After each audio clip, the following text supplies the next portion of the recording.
Sa maraming Pinoy, kayamanan para sa mga magulang na mapagtapos ang mga anak. Pero sa pamilya ni Abby, kayamanan niya bilang ate na mapag-graduate ang 4 na kapatid. Kahit kapalit ang sariling pangarap na magkadiploma. Viral si Abby dahil napagtapos sa mga kapatid ng BS in Agriculture, BS Hotel and Restaurant Technology, BS Marine Transportation at BS in Hotel Management.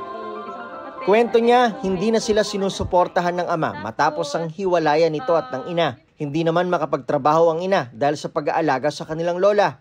Kaya kahit nasa 3rd year college na noon, napilitang tumigil si Abby at maghanap buhay para sa pamilya. Pumasok lang din sa utak ko that time na ako yung eldest, so parang ako dapat yung mag-work. Yung mga kapatid ko na, diba? Yung mga sobrang nakakaawa talaga. So, sabang batang-bata pa. So sila talaga yung motivation ko na magpatuloy. Mula Bohol, nakipagsapalaran sa Maynila pero bigo makapagtrabaho.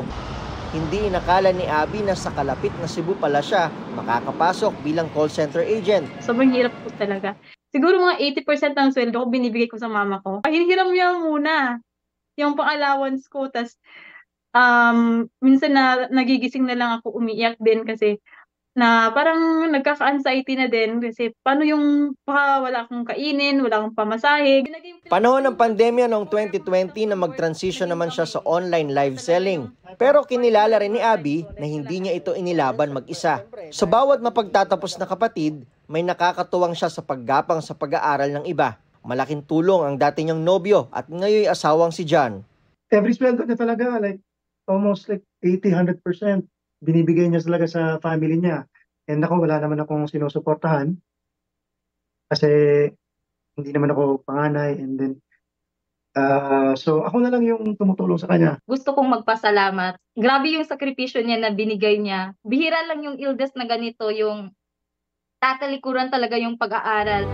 Kung tutuusin, hindi obligasyon ng mga kuya't ate ang ginawa ni Abby.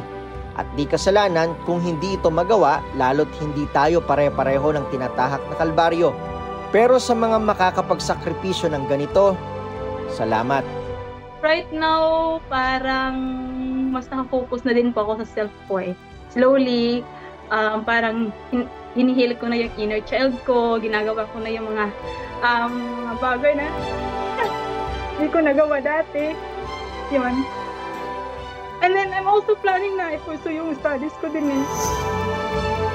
Sa inyong mga tulad ni Abby, sana nga dumating ang panahon na si kuya o ate naman. Para sa GMA Integrated News, Nico Wahe, nakatutok 24 oras.